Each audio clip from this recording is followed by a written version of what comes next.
Kenalkan, nama saya Amanda Putri Wibowo. Kamu bisa panggil saya Ibu Manda ya.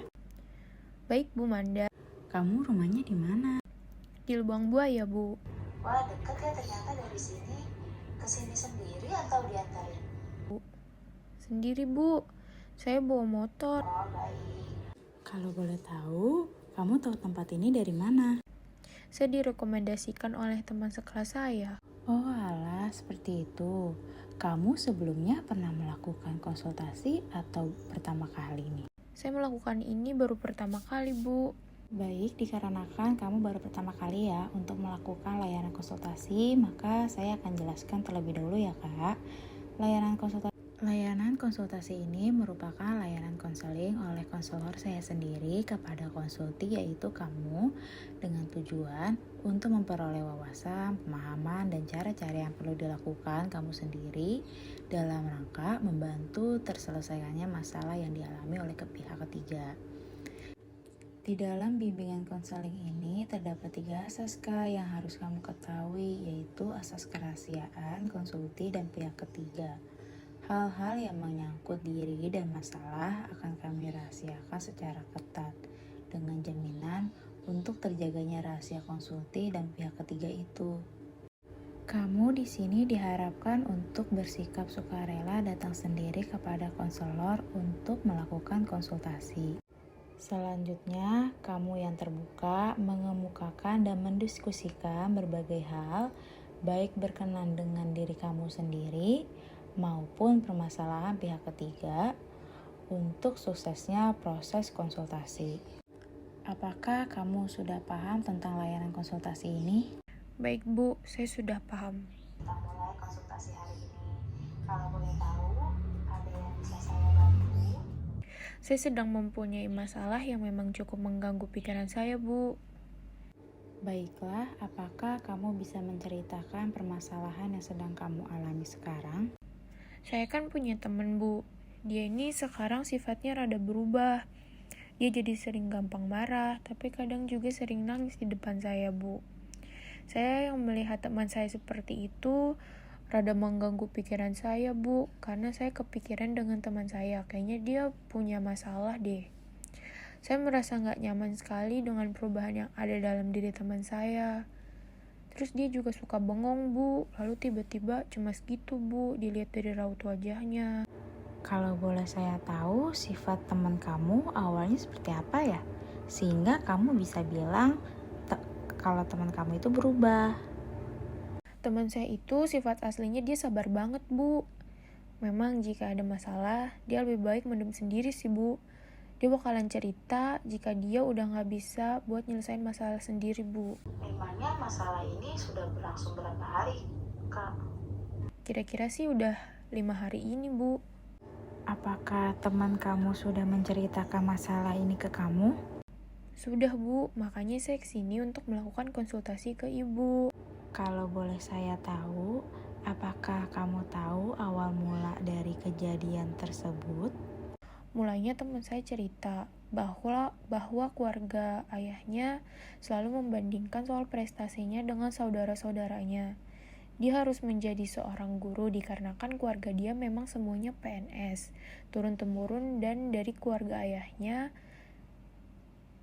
dia pun tidak ada yang mau jadi guru. Dia kesal kenapa saudara dia bisa memilih, tapi dia gak bisa untuk memilih sesuai yang dia inginkan, Bu. Dan memang kakek dari ayah dia ini tidak suka dengan dia. Bahkan di saat ingin UN SMP, dia kakeknya memberikan janji bahwa ia akan memberikan teman saya hadiah jika masuk sekolah favorit. Lalu ternyata teman saya dapat di SMK negeri yang memang favorit, tapi tidak diberikan. Teman saya ini bahkan dari kecil gak pernah sedikit pun untuk memintain itu ke kakeknya. Tapi kakeknya malah melakukan hal itu ke teman saya. Teman saya gak tahu salah dia itu di mana. Sampai kakeknya jadi segitunya sama teman saya, Bu. Saya dengar cerita dia kayak ditekankan oleh keluarga ayahnya. Apakah teman kamu tidak suka dengan kuliah jurusan pendidikan? Temen saya sih bilangnya langsung kerja, Bu. Oke, baik Kak. Lalu di sini kamu nggak tega ya melihat teman kamu sedang dalam masalah? Iya, Bu, saya sebagai teman gak tega lihat teman saya dalam masalah yang bikin merubah sifat dia, Bu. Bukankah teman kamu bisa untuk kerja sambil kuliah, Kak? Sebenarnya bisa, Bu, tapi ayahnya dia tidak setuju dengan alasan ketika teman saya sudah mendapatkan gaji dan bisa membeli apa yang ia mau. Ia pasti akan memilih pekerjaan dibandingkan dengan kuliah, Bu. Baik, jadi teman kamu ini merasa kecewa ya? Karena teman kamu ini tidak bisa sebebas dalam menentukan pilihannya sendiri. Lalu teman kamu merasa bahwa ini tidak adil, bukankah seperti itu? Betul, Bu. Lalu apa yang sudah kamu lakukan ke teman kamu ketika sudah mendengar masalah yang sedang teman kamu alami sekarang ini? Saya melihat dia begitu hancur, Bu. Saya sedih dengar cerita darinya. Saya hanya bisa meyakinkan bahwa dia pasti bisa menjalani hidup dia. Dia orang yang kuat, pasti semuanya akan berlalu dan ada di mana dia akan merasa bahagia. Hanya itu saja, Bu, yang saya lakukan.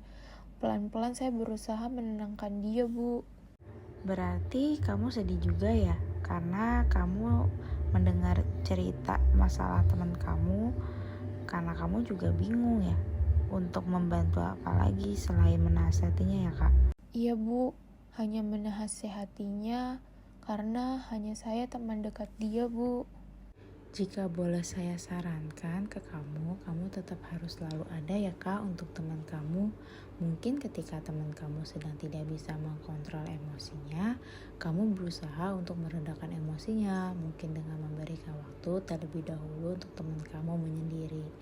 Kamu juga bisa mensupport teman kamu agar teman kamu semangat terus untuk menjalani semuanya. Merangkul selalu teman kamu ketika dia senang maupun susah atau sedang kesulitan. Meyakinkan teman kamu bahwa dia tidak sendirian, masih banyak yang menyayangi teman kamu. Lalu ketika menasihatinya sebisa mungkin dengan komunikasi yang baik-baik ya Kak, agar teman kamu tidak tersinggung dan mau menerima nasihat dari kamu. Apakah teman kamu itu orang tuanya sudah mengetahui masalah yang sedang terjadi ini? Kalau orang tua sudah tahu ibu mengenai hal tersebut, tapi orang tua teman saya ini bilangnya gak usah dimasukin ke hati karena mereka yakin bahwa anaknya ini mampu untuk menjalaninya. Saya akan mencoba untuk melakukan hal ini, hal yang sama seperti yang sudah ibu katakan. Alhamdulillah, syukurlah kalau begitu. Dari sepanjang cerita, apa yang harus kamu lakukan untuk membantu teman kamu dalam menyelesaikan masalah ini? Bahwa saya harus meyakinkan teman saya, dia pasti sanggup untuk menjalani rintangan yang ada di dalam hidupnya. Saya pastikan selalu ada ketika dia susah maupun senangnya. Saya juga harus menyemangati teman saya, Bu, dan pastinya saya akan menasihatinya pelan-pelan. Saya harus sabar dalam perkembangan mental dia untuk saat ini, demi dia kembali jadi orang yang bisa mengontrol dirinya ketika sedang dalam emosi, ketika dia ada masalah. Saya siap untuk mendengarkan keluh kesah dia, Bu. Saya akan berusaha menjadi teman yang baik untuk dia, Bu. Terima kasih, Bu, sudah membantu saya dalam menangani masalah yang sedang dihadapi oleh teman saya. Baik, sama-sama Kak. Apakah kamu sudah cukup puas dengan layanan konsultasi hari ini? Sepertinya sih sudah cukup, Bu. Saya sudah tahu apa yang saya akan lakukan dan katakan ke teman saya, Bu.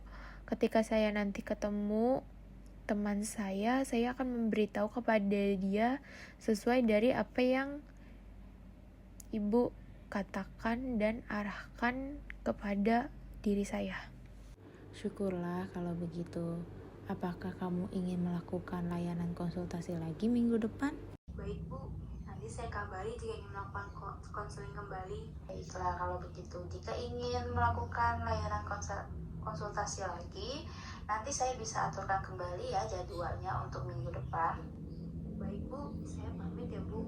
Terima kasih untuk hari ini. Dengan senang hati, Kak.